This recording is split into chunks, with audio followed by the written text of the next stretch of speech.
Hi നമസ്തേ നമസ്കാരം. ഇന്നൊരു baking ഐറ്റവുമായിട്ടാണ് അമ്മ എത്തിയിട്ടുള്ളത്. വളരെ സോഫ്റ്റും മോയിസ്റ്റും ഫ്ലേവർഫുള്ളുമായിട്ടൊക്കെയുള്ള ഒരു പിസ്താഷ്യോ കേക്ക്. അതിൻ്റെ കൂടെ ഫ്രഷ് ക്രീമിനൊപ്പം ക്രീം ചീസും ഹണി ഫ്രോസ്റ്റിങ്ങും കൂടി. ഇനിയൊന്നും പറയാനില്ല അല്ലേ, അത് കേൾക്കുമ്പോൾ തന്നെ വളരെ ഡിവൈനായി തന്നെ തോന്നും. Cakes are always divine. അത് പ്രോപ്പറായിട്ടുള്ള കോമ്പിനേഷനും കൂടെ ആണെങ്കിൽ പറയും വേണ്ട. ചാനൽ സബ്സ്ക്രൈബ് ചെയ്യാത്തവർ സബ്സ്ക്രൈബ് ബട്ടൺ ക്ലിക്ക് ചെയ്യണം. സൈഡിൽ കാണുന്ന ബെല്ലൈക്കൺ കൂടി ക്ലിക്ക് ചെയ്യണം. നമ്മുടെ വീഡിയോ കണ്ടതിന് ശേഷം ഫീഡ്ബാക്കും കമൻസും ഞങ്ങളെ അറിയിക്കുക. വീഡിയോ കണ്ടതിന് ശേഷം നിങ്ങൾക്ക് റെസിപ്പി ഇഷ്ടമാവുന്നുണ്ടെങ്കിൽ തീർച്ചയായും ആ ലൈക്ക് ബട്ടൺ ഒന്ന് ക്ലിക്ക് ചെയ്യുക. അപ്പോൾ അമ്മയുടെ ഇന്നത്തെ pistachio cake with cream cheese and fresh cream frosting. അപ്പോൾ നമ്മുടെ പിസ്താഷ്യോ കേക്ക് തയ്യാറാക്കി എടുക്കാനായിട്ട് ആദ്യം തന്നെ ഒരു ബൗളിലേക്ക് ഒരു 5 മുട്ടയുടെ മഞ്ഞക്കരി നമുക്കൊന്ന് ചേർത്ത് കൊടുക്കാം. അതിലേക്ക് ഒരു 60 ഗ്രാം പഞ്ചസാര പൊടിച്ചത്.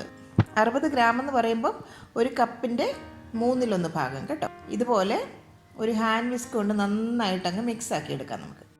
ഇനി അതിലേക്ക് ഒരു 80 ഗ്രാം വെജിറ്റബിൾ ഓയിൽ. ഇവിടെ ഇപ്പോൾ ഞാൻ ബട്ടർ അല്ല യൂസ് ചെയ്യുന്നത്, വെജിറ്റബിൾ ഓയിൽ ചേർത്തിട്ടാണ് തയ്യാറാക്കുന്നത്.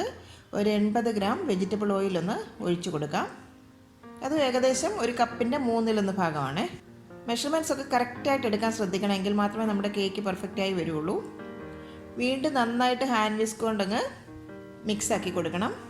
അതിലേക്കൊരു 100 ml fresh milk, full cream മിൽക്കാണ് 100 ml. അതും ഏകദേശം ഒരു കപ്പിൻ്റെ 1/3 ഭാഗമായിട്ട് വരും. ഒരു 1/3, ഒരു കപ്പിൻ്റെ 1/3. അപ്പോൾ ഒരു 100 ml ഫ്രഷ് മിൽക്ക് നമുക്ക് ചേർത്ത് കൊടുക്കാം. വീണ്ടും നന്നായിട്ട് മിക്സാക്കി എടുക്കണം. ഇനി നമുക്കതിലേക്ക് ആ ഡ്രൈ ഇൻഗ്രീഡിയൻസ് ഒക്കെ ഒന്ന് ചേർത്ത് കൊടുക്കാം. ഒരു സീവറിൽ കൂടി നമുക്കതൊന്ന് സീവ് ചെയ്ത് ചേർത്ത് കൊടുക്കാം. അപ്പോൾ എല്ലാം നല്ലവണ്ണം ആ പൊടികളൊക്കെ ഒന്ന് മിക്സായി വരും.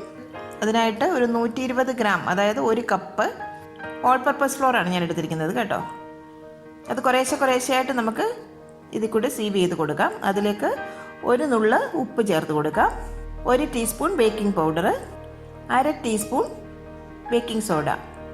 ഇത്രയും ചേർത്ത് കൊടുത്ത് ഒരു തവി കൊണ്ടൊന്ന് ഇളക്കി കൊടുക്കാം. അപ്പോൾ ആ പൊടിയൊക്കെ നല്ലവണ്ണം അങ്ങ് സീവായി കിട്ടും. ഇനി ബാക്കി ഫ്ലോർ കൂടി നമുക്ക് സ്റ്റെപ്പ് ബൈ സ്റ്റെപ്പായിട്ട് ചേർത്ത് കൊടുക്കാം. കുറച്ച് ഫ്ലോറും കൂടെ ചേർത്തിട്ട് അതിലേക്ക് ഒരു 30 ഗ്രാം പിസ്താഷ്യോസ്, ഒരു 30 ഗ്രാം പിസ്ത പൊടിച്ചെടുത്തതാണ്. പിസ്തായ്ക്ക് നമ്മൾ കുറച്ചൊരു നനവ് കാണും, അതുകൊണ്ടാണ് ഈ മൈദയുടെ കൂടെ തന്നെ മിക്സാക്കി നമ്മൾ ഇതിൽ കൂടി അങ്ങ് സീവ് ചെയ്ത് കൊടുക്കുന്നത്. 30 ഗ്രാം പിസ്ത എന്ന് പറഞ്ഞാൽ ഒരു കപ്പിൻ്റെ 4/1 ഭാഗം അത്രയും പിസ്ത പൊടിച്ചെടുത്തിട്ടുണ്ട്. വീണ്ടും തവി കൊണ്ട് ഒന്നുകൂടി അങ്ങ് ഇളക്കി കൊടുക്കണം. അപ്പോൾ ഇതുപോലെ മൈദായി കൂടെ ഒന്ന് മിക്സാക്കി എടുക്കുമ്പം അത് ഫൈനായിട്ടങ്ങ് സീവായി കിട്ടും. ഇനി നമുക്ക് ഈ ബാറ്റർ നന്നായിട്ടങ്ങ് വിസ്ക് ചെയ്തെടുക്കണം. ഇതുപോലെ ഒരേ വശത്തേക്ക് തന്നെ അങ്ങ് മിക്സാക്കി എടുക്കണം. ഒരു ക്ലോക്ക് വൈസ് ഡയറക്ഷനിൽ തന്നെ അങ്ങ് മിക്സാക്കി കൊടുക്കുക. പിസ്താഷ്യോ കേക്കൊക്കെ തയ്യാറാക്കുമ്പോൾ ഒരു ചെറിയൊരു പിസ്ത ഗ്രീൻ കളർ വേണമല്ലോ കേക്ക് ഇരിക്കാനായിട്ട്. പിസ്തായ്ക്ക് ഒരു ലൈറ്റ് ഗ്രീൻ കളർ ഉണ്ടാകും, എന്നാലും സാധാരണ എല്ലാവരും ആർട്ടിഫിഷ്യൽ കളർ ചേർത്തിട്ടാണ് ഇത് തയ്യാറാക്കുന്നത്. ഞാനിപ്പോൾ ഇവിടെ വളരെ നാച്ചുറലായിട്ടുള്ളൊരു ഗ്രീൻ കളറാണ് ഇതിൻ്റെ കൂടെ ചേർക്കുന്നത്. അപ്പോൾ കുറച്ചും കൂടെ ഭംഗിയായിരിക്കും അത് കാണാനായിട്ട്. അപ്പം നാച്ചുറൽ കളറാകുമ്പോൾ നമുക്ക് കുഴപ്പമില്ലല്ലോ. ഇതുപോലെയുള്ള പാണ്ടൻ ലീഫ് അല്ലെങ്കിൽ നമ്മുടെ രംഭയില, ഇതിൻ്റെ ഒരു എക്സ്ട്രാക്റ്റ് ഞാൻ എടുത്തിട്ടുണ്ട്. അപ്പോൾ ഈ ഒരു എക്സ്ട്രാക്റ്റ് ഈ കേക്കിന് നല്ല ഒരു നാച്ചുറൽ ഗ്രീൻ കളർ കൊടുക്കും കേട്ടോ. ഒരു പിസ്ത ഗ്രീൻ കളർ നമുക്ക് കൊടുക്കും. അതുപോലെ നല്ലൊരു ഫ്ലേവർ ഈ കേക്കിന് കിട്ടുകയും ചെയ്യും. മിക്സിയുടെ ഒരു ജാറിൽ അല്പം വെള്ളം കൂടി ചേർത്ത് ഒന്ന് അരച്ച് ജ്യൂസ് എടുത്തതാണിത് കേട്ടോ. അപ്പോൾ നമുക്ക് ഈ ഒരു എക്സ്ട്രാക്റ്റ് ഇതിലേക്ക് അങ്ങ് ചേർത്ത് കൊടുക്കാം. ഞാനൊരു നാടൻ കോഴിപ്പരട്ടിൻ്റെ റെസിപ്പി നേരത്തെ ഇട്ടിരുന്നല്ലോ, അതിൽ രംഭയിലെക്കുറിച്ച് ഞാൻ പറഞ്ഞിട്ടുണ്ട്. ഒത്തിരി ആൾക്കാർ രംഭയില അല്ലെങ്കിൽ പാണ്ടൻ ലീഫ് എന്താണെന്ന് എഴുതി ചോദിച്ചിരുന്നു. അപ്പോൾ കറക്റ്റായിട്ടുള്ള എക്സ്പ്ലനേഷൻ ഞാൻ എല്ലാവർക്കും കൊടുത്തിട്ടുണ്ട് അറിയാത്തവർക്കായിട്ട്. വീണ്ടും നന്നായിട്ട് ഇതങ്ങ് മിക്സാക്കി എടുക്കണം. ഏകദേശം ഇതൊരു 2 ടേബിൾ സ്പൂൺ എക്സ്ട്രാക്റ്റ് ഉണ്ട് കേട്ടോ. കണ്ടില്ലേ, ഇപ്പം നല്ല ഒരു ലൈറ്റ് ഗ്രീൻ കളർ ആ ബാറ്ററിന് കിട്ടിയിട്ടുണ്ട്. ബേക്ക് ആകുമ്പോൾ നല്ല ഒരു കളർ തന്നെ ഇതിന് കിട്ടും. വീണ്ടും ഇതുപോലെ ഒരേ വശത്തേക്ക് തന്നെ അങ്ങ് വിസ്ക് ചെയ്ത് എടുക്കണം. ഇപ്പം നമ്മുടെ ബാറ്റർ കണ്ടില്ലേ, നല്ല സ്മൂത്ത് കൺസിസ്റ്റൻസി ആയിട്ടുണ്ട്. ഇതിനെ നമുക്കങ്ങ് മാറ്റി വെക്കാം. ഇനി ഇതുപോലെ ഒരു ബൗളിലേക്ക് 5 മുട്ടയുടെ വെള്ളം നമ്മൾ മാറ്റി വെച്ചിരുന്നല്ലോ, അത് നമുക്കിതിലേക്ക് ചേർത്ത് കൊടുക്കാം. മുട്ടയുടെ വെള്ളമൊക്കെ ബീറ്റ് ചെയ്യുമ്പം നമുക്കിതുപോലെ ഒരു ഹാൻഡ് ബ്ലെൻഡർ തന്നെ യൂസ് ചെയ്യണമെങ്കിൽ മാത്രമേ നല്ലവണ്ണം അത് പതഞ്ഞ് കട്ടിയായി കിട്ടുകയുള്ളൂ. ഇതുപോലെ നന്നായിട്ടങ്ങ് ബീറ്റ് ചെയ്തെടുക്കാം. മുട്ടയുടെ വെള്ളം എടുക്കുമ്പോൾ എപ്പോഴും ശ്രദ്ധിക്കേണ്ട ഒരു കാര്യം, റൂം ടെമ്പറേച്ചറിലായിരിക്കണം അത്. ഫ്രിഡ്ജിൽ വെച്ചിട്ടൊക്കെ എടുത്തു കഴിഞ്ഞാൽ ഒട്ടും അത് ബീറ്റായി കിട്ടുകയില്ല. ഇങ്ങനെയാണെങ്കിൽ മാത്രമേ നമുക്കൊരു സ്റ്റിഫ് പീക്സ് ആയിട്ട് നമുക്ക് കിട്ടുകയുള്ളൂ. അപ്പോൾ അത്യാവശ്യം പതഞ്ഞ് വന്നിട്ടുണ്ട്. ഇനി അതിലേക്ക് കുറേശ്ശെയായിട്ട് പഞ്ചസാര ചേർത്ത് കൊടുക്കാം. അതിനായിട്ടൊരു 60 ഗ്രാം പൊടിച്ച പഞ്ചസാരയാണ് ഞാനിവിടെ എടുത്തിരിക്കുന്നത്. അത് കുറേശ്ശെയായിട്ട് ചേർത്ത് വീണ്ടും നന്നായിട്ടങ്ങ് ബീറ്റ് ചെയ്തെടുക്കണം. കണ്ടില്ലേ, ഇപ്പം നല്ല സ്റ്റിഫായി വന്നിട്ടുണ്ട്. ഇത്രയും മതിയാകും. കണ്ടില്ലേ, ഈ ഒരു പാത്രം നമ്മൾ കമത്തി വെച്ചാൽ പോലും അതിൽ നിന്ന് ആ എഗ് വൈറ്റ് താഴോട്ട് പോകില്ല. അതാണ് അതിൻ്റെ കണക്ക്. ഈ ഒരു പരുവമായിട്ട് നമുക്ക് കിട്ടണം. ഇനി ഈ മുട്ടയുടെ വെള്ളയുടെ കൂട്ട് നമുക്ക് കുറേശ്ശെയായിട്ട് ആ പിസ്സയുടെ ഒരു മിക്സിലേക്ക് ചേർത്ത് പതുക്കെ ഒന്ന് ഫോൾഡ് ചെയ്തെടുക്കണം. കുറേശ്ശെയായിട്ട് ചേർത്ത് കൊടുക്കാം. കൂടുതലങ്ങ് ബലം കൊടുത്ത് മിക്സ് ആക്കരുത്. പതുക്കെ ഒന്ന് ഫോൾഡ് ചെയ്തെടുക്കുകയാകാവൂ. ഇനി ഞാനൊരു 7 ഇഞ്ചിൻ്റെ ഒരു ബേക്കിംഗ് ട്രേ എടുത്തിട്ടുണ്ട്. അതിലേക്ക് ബട്ടർ ഒന്ന് ഗ്രീസ് ചെയ്ത് കൊടുത്തതിന് ശേഷം കുറച്ച് ഫ്ലോർ അതിലേക്കൊന്ന് ഡസ്റ്റ് ചെയ്ത് ആ ഫ്ലോറൊക്കെ എല്ലാ വശങ്ങളിലേക്കും ഒന്ന് സ്പ്രെഡാക്കി എടുക്കുക. ഇനി ഈ ട്രേയിലേക്ക് നമുക്ക് ഈ ബാറ്റർ ഒന്ന് ഒഴിച്ചു കൊടുക്കാം. ഇനി ഇതിലെന്തെങ്കിലും എയർ ബബിൾസ് ഒക്കെ ഉണ്ടെങ്കിൽ ഒന്ന് പോകാനായിട്ട് ഇതുപോലെ ഒരു ടൂത്ത് പിക്കോ എന്തെങ്കിലും ഒരു സ്ക്യൂറോ കൊണ്ട് ഇതുപോലെ ഒന്ന് വരഞ്ഞു കൊടുക്കണം. മൊത്തത്തിൽ ഈ ട്രേ ഒന്ന് ടാപ്പ് ചെയ്ത് കൊടുക്കാം. ഇനി എന്തെങ്കിലും എയർ ബബിൾസ് ഒക്കെ ഉണ്ടെങ്കിൽ അതങ്ങ് പോയി കിട്ടും. ഇനി നമ്മുടെ ഓവൻ ഒന്ന് 180 ഡിഗ്രീസിൽ പ്രീഹീറ്റ് ചെയ്യാൻ വെച്ചിട്ടുണ്ടായിരുന്നു. ഇനി അതിലേക്കിത് ഒരു 25 മിനിറ്റ് ഒന്ന് ബേക്ക് ചെയ്തെടുക്കണം. 180 ഡിഗ്രീസിൽ 25 മിനിറ്റ്. നമുക്കിനി ഇത് ഓവനിലേക്ക് അങ്ങ് വെച്ച് ബേക്ക് ചെയ്യാനായിട്ട് വെക്കാം. ഇനി നിങ്ങളുടെ കയ്യിൽ ഇരിക്കുന്ന ഓവൻ്റെ ഒക്കെ അനുസരിച്ച് ചിലപ്പോൾ 5 മുതൽ 7 മിനിറ്റ് വരെയൊക്കെ അങ്ങോട്ടും ഇങ്ങോട്ടും കുറച്ചൊരു വ്യത്യാസമൊക്കെ വരും. നമ്മുടെ ഓവൻ്റെ പവർ അനുസരിച്ച് കുറച്ച് ചെറിയ ഡിഫറൻസ് ഒക്കെ വരും. എൻ്റെ ഓവനിൽ ഇപ്പം 25 മിനിറ്റ് കറക്റ്റാണിത്, 180 ഡിഗ്രീസിൽ പ്രീ ഹീറ്റഡ് ഓവനിൽ. അപ്പം നിങ്ങളതനുസരിച്ചിട്ട് ട്രൈ ചെയ്ത് നോക്കുക. ഇനി ഇതിലേക്ക് നമ്മുടെ ക്രീം ചീസിൻ്റെ ഒരു ഫ്രോസ്റ്റിംഗ് തയ്യാറാക്കിയെടുക്കാം. അപ്പോൾ ഇതിനായിട്ട് നമ്മുടെ ബൗളൊക്കെ നല്ലവണ്ണം തണുപ്പിച്ചതായിരിക്കണം ഫ്രിഡ്ജ് വെച്ച്. അപ്പം നമുക്ക് പെട്ടെന്ന് തന്നെ നമ്മുടെ വിപ്പിംഗ് ക്രീമൊക്കെ വിപ്പ് ചെയ്തെടുക്കാൻ പറ്റും. ഇതിലേക്ക് ഒരു 300 ഗ്രാം വിപ്പിംഗ് ക്രീം ഞാനങ്ങ് ചേർത്ത് കൊടുക്കുകയാണ്. ഇതുപോലെയുള്ള വിവോ റോയലിൻ്റെ വിപ്പിംഗ് ക്രീമാണ് ഞാൻ യൂസ് ചെയ്തിരിക്കുന്നത്. നോൺ ഡയറി വിപ്പിംഗ് ക്രീമാണ്. നിങ്ങൾക്ക് കിട്ടുന്ന ബ്രാൻഡ് നിങ്ങൾക്ക് മേടിച്ച് യൂസ് ചെയ്യാം. നാട്ടിൽ അവൈലബിൾ ആയിട്ടുള്ളൊരു ബ്രാൻഡാണ് ഞാനിവിടെ യൂസ് ചെയ്തിരിക്കുന്നത്. നന്നായിട്ടങ്ങ് ബ്ലെൻഡ് ചെയ്യണം. ഇനി അതിലേക്കൊരു 75 ഗ്രാം പൊടിച്ച പഞ്ചസാര ചേർത്ത് വീണ്ടും ഒന്നും കൂടി അങ്ങ് ബ്ലെൻഡ് ചെയ്തെടുക്കണം. നന്നായിട്ടങ്ങ് ബ്ലെൻഡ് ചെയ്യുക. ഇനി നമ്മൾ ക്രീം ചീസ് ഇതിലേക്ക് ആഡ് ചെയ്യുകയാണ്. ഒരു 100 ഗ്രാം ക്രീം ചീസ്. അത് ഏകദേശം ഒരു കപ്പിൻ്റെ 1/3 ഭാഗം. ഞാൻ കപ്പ് സൈസും കൂടെ പറയുന്നത് എന്തിനാണെന്ന് വെച്ച് കഴിഞ്ഞാൽ നിങ്ങളുടെ കയ്യിലെ മെഷർമെൻറ്റ് ഇതൊന്നും ഇല്ലെന്നുണ്ടെങ്കിൽ, കപ്പ് മാത്രമേ ഉള്ളെന്നുണ്ടെങ്കിൽ അതനുസരിച്ച് ചെയ്യാമല്ലോ. അതുകൊണ്ടാണ് ഞാൻ കപ്പിൻ്റെ മെഷർമെൻറ്റും കൂടെ നിങ്ങളോട് പറയുന്നത്.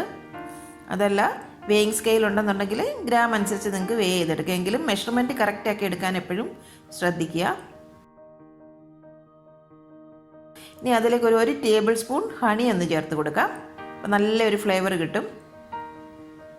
1 ടീസ്പൂൺ വാനില എസൻസും കൂടെ അതിലേക്ക് ചേർത്ത് കൊടുക്കാം. വീണ്ടും നന്നായിട്ട് അങ്ങ് ബീറ്റ് ചെയ്തെടുക്കണം. കണ്ടില്ലേ, ഇപ്പം നല്ല തിക്കായി വന്നിട്ടുണ്ട്. ഇതുപോലെ നല്ല തിക്കായിട്ട് കിട്ടണം നമ്മുടെ വിപ്പിംഗ് ക്രീം. ഇനി ഇത് നമുക്കൊരു പൈപ്പിംഗ് ബാഗിലേക്ക് അല്ലെങ്കിൽ സിപ്പർ ബാഗിലേക്ക് നമുക്കിതൊന്ന് നിറച്ച് കൊടുക്കണം. ആദ്യം തന്നെ ഇതുപോലെ ഒരു നോസിൽ ഇതിലേക്കൊന്ന് ഇറക്കി വെക്കാം. ഞാനിപ്പോൾ എൻ്റെ കയ്യിലുണ്ടായിരുന്ന ഒരു നോസിൽ ഞാനങ്ങ് യൂസ് ചെയ്യുന്നതാണ് കേട്ടോ. നിങ്ങളുടെ ഇഷ്ടം അനുസരിച്ച് നമുക്കിത് ഡെക്കറേറ്റ് ചെയ്യാൻ കുഴപ്പമില്ല. ഇനി അതിലേക്ക് നമ്മുടെ ആ ഫ്രോസ്റ്റിംഗ് അങ്ങ് ഫില്ല് ചെയ്ത് കൊടുക്കാം. ഇനി ഇത് നമുക്ക് ഫ്രിഡ്ജിലേക്ക് അങ്ങ് വെക്കാം. അപ്പോൾ ഇത് നല്ലവണ്ണം കട്ടിയായിട്ട് തന്നെ ഇരിക്കും, അല്ലെങ്കിൽ പെട്ടെന്ന് അലിഞ്ഞു പോകും. അപ്പോൾ കേക്ക് ബേക്ക് ആകുന്ന സമയം കൊണ്ട് ഇത് നല്ലവണ്ണം ഒന്ന് കട്ടിയായി കിട്ടും. ഇപ്പോൾ ഒരു 25 മിനിറ്റ് കഴിഞ്ഞിട്ടുണ്ട്. ഇപ്പം നമ്മുടെ കേക്ക് നല്ലവണ്ണം കറക്റ്റായിട്ട് ബേക്കായി വന്നിട്ടുണ്ട്. കണ്ടില്ലേ, വളരെ സോഫ്റ്റായിട്ട് തന്നെ നമുക്ക് കിട്ടിയിട്ടുണ്ട്. ഇനി ഈ കേക്ക് ഒന്ന് തണുത്തതിന് ശേഷം നമുക്കിതൊന്ന് ഡെക്കറേറ്റ് ചെയ്തെടുക്കാം. നമ്മുടെ കേക്ക് തണുത്തതിന് ശേഷം ഞാനിതൊന്ന് ഇൻവേർട്ട് ചെയ്തെടുത്തിട്ടുണ്ട്. ഇനി നമുക്കിതൊന്ന് ഹാഫായിട്ട് കട്ട് ചെയ്തെടുക്കാം. വീണ്ടും ഒന്നും കൂടി ഒന്ന് ഹാഫായിട്ട് കട്ട് ചെയ്തെടുക്കാം. ഇനി അതിൻ്റെ പുറത്തായിട്ട് കുറച്ച് ഷുഗർ സിറപ്പ് നമുക്കൊന്ന് ബ്രഷ് ചെയ്ത് കൊടുക്കാം. കേക്ക് നല്ല മോയിസ്റ്റായി കിട്ടാൻ വേണ്ടിയിട്ടാണ് നമ്മളിങ്ങനെ ചെയ്ത് കൊടുക്കുന്നത്. ഇനി അതിൻ്റെ പുറത്തേക്ക് ആ പിസ്താഷ്യോ പൗഡർ നമുക്ക് ചെറുതായിട്ടൊന്ന് ഡസ്റ്റ് ചെയ്ത് കൊടുക്കാം. ഇനി നമ്മൾ ആ ഫ്രിഡ്ജിൽ വെച്ചിരുന്ന പൈപ്പിംഗ് ബാഗ് എടുത്ത് ഇതുപോലെ ഒന്ന് പ്രസ് ചെയ്തെടുക്കണം. ഇതുപോലെ ചുറ്റിനും ഇതുപോലെ ഒന്ന് പൈപ്പ് ചെയ്ത് കൊടുക്കുക. ഇതുപോലെ ഒരു നൈഫ് കൊണ്ട് ഒന്ന് ലെവൽ ചെയ്തെടുക്കാം. നന്നായിട്ട് ലെവൽ ചെയ്ത് കിട്ടിയിട്ടുണ്ട്. ഇനി അതിൻ്റെ പുറത്തേക്ക് മറ്റേ ഒരു പീസ് ഒന്ന് വെച്ച് കൊടുക്കാം. ഇനി അതിൻ്റെ പുറത്തേക്ക് ഒന്നും കൂടി ആ ക്രീം ചീസ് ഫ്രോസ്റ്റിംഗ് ഒന്ന് സ്പ്രെഡ് ചെയ്ത് കൊടുക്കാം. അതും ഇതുപോലെ നൈഫ് കൊണ്ടൊന്ന് ലെവൽ ചെയ്തെടുക്കണം. വേണമെങ്കിൽ ഈ കേക്കിൻ്റെ സൈഡൊക്കെ ഒന്ന് കട്ട് ചെയ്തൊന്ന് ലെവലാക്കി എടുക്കാം കേട്ടോ. ഇതുപോലെ ഇനി നമ്മുടെ ആ പൈപ്പിംഗ് ബാഗ് ഉപയോഗിച്ച് ഇതിൻ്റെ പുറമൊക്കെ ഇതുപോലെ ഒന്ന് ഡെക്കറേറ്റ് ചെയ്തെടുക്കാൻ വേണമെന്നുണ്ടെങ്കിൽ കണ്ടില്ലേ, ഇതുപോലെ ഒന്ന് പ്രസ് ചെയ്ത് ഇതുപോലെ ഒരു പൂക്കൾ പോലെ ഈ സൈഡിൽ ഇങ്ങനെ കൊടുക്കാം. ഞാനിപ്പോൾ സിമ്പിളായിട്ടൊരു ഡിസൈനാണ് കൊടുക്കുന്നത് ഇതിൻ്റെ പുറത്തേക്ക്. ഇതുപോലെ ചുറ്റിനും നമുക്കങ്ങ് ചെയ്തെടുക്കാം. നിങ്ങളുടെ ഇഷ്ടാനുസരണം ഏത് ഡെക്കറേഷൻ വേണമെങ്കിലും നിങ്ങൾക്ക് ചെയ്തെടുക്കാം. ഞാൻ പിസ്താഷ്യോയുടെ പൗഡർ അതിൻ്റെ പുറത്തേക്ക് ഒന്ന് ഡസ്റ്റ് ചെയ്ത് കൊടുക്കാം. ഇനി ഇതുപോലെ ബാക്കി 2 പീസും നമുക്ക് ഇതേപോലെ തന്നെ അങ്ങ് ഡെക്കറേറ്റ് ചെയ്തെടുക്കാം. ഞാനിപ്പോൾ വളരെ സിമ്പിളായിട്ടൊരു ഡെക്കറേഷനാണ് ചെയ്തിരിക്കുന്നത് കേട്ടോ. അതൊക്കെ നിങ്ങളുടെ ഐഡിയയ്ക്ക് അനുസരിച്ച് നിങ്ങൾക്ക് ഡെക്കറേറ്റ് ചെയ്തെടുക്കാം. ഈ 2 പീസും റെഡിയായി കിട്ടിയിട്ടുണ്ട്. ഇനി ഇതുപോലെ മുറിക്കണമെന്നില്ല. ഞാനിപ്പോൾ ഒരു പേസ്ട്രിയുടെ ഷേപ്പിൽ അങ്ങ് മുറിച്ചെടുത്തിരിക്കുന്നതാണ്. ഫുള്ളായിട്ട് വേണമെങ്കിൽ നമുക്ക് മുറിക്കാതെ തന്നെ കേക്ക് ഫുള്ളായിട്ടും ഡെക്കറേറ്റ് ചെയ്തെടുക്കാം. അങ്ങനെയും ചെയ്തെടുക്കാം. ഇതിപ്പം വളരെ സോഫ്റ്റും മോയിസ്റ്റുമായിട്ടുള്ള വളരെ ടേസ്റ്റി ആയിട്ടുള്ള ഒരു പിസ്താഷ്യോ കേക്കാണ്. അപ്പം നിങ്ങളിത് തീർച്ചയായിട്ടും വീട്ടിലൊന്ന് ട്രൈ ചെയ്ത് നോക്കുക. വളരെ ഈസി ആയിട്ട് നമുക്ക് ചെയ്തെടുക്കാം. ബേക്കിങ്ങിൽ അത്ര എക്സ്പേർട്ട് ആകണമെന്നൊന്നുമില്ല. കറക്റ്റായിട്ട് ഈ ഒരു മെഷർമെൻറ്റ്സ് നിങ്ങളൊന്ന് ഫോളോ ചെയ്ത് നോക്കൂ. നിങ്ങൾ വീട്ടിൽ ഈ കേക്ക് ഒന്ന് തയ്യാറാക്കി നോക്കി നിങ്ങളുടെ അഭിപ്രായങ്ങളൊക്കെ ഞങ്ങളെ അറിയിക്കണം.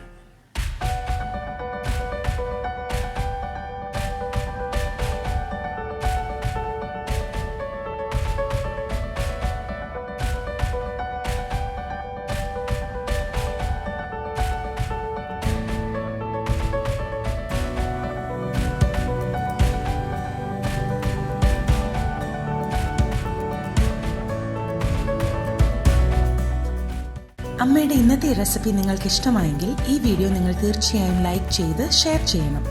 ഒപ്പം തന്നെ കറി വിത്ത് അമ്മ സബ്സ്ക്രൈബ് ചെയ്യാനും ബെൽ ഐക്കൺ ക്ലിക്ക് ചെയ്യാനും മറക്കരുത്.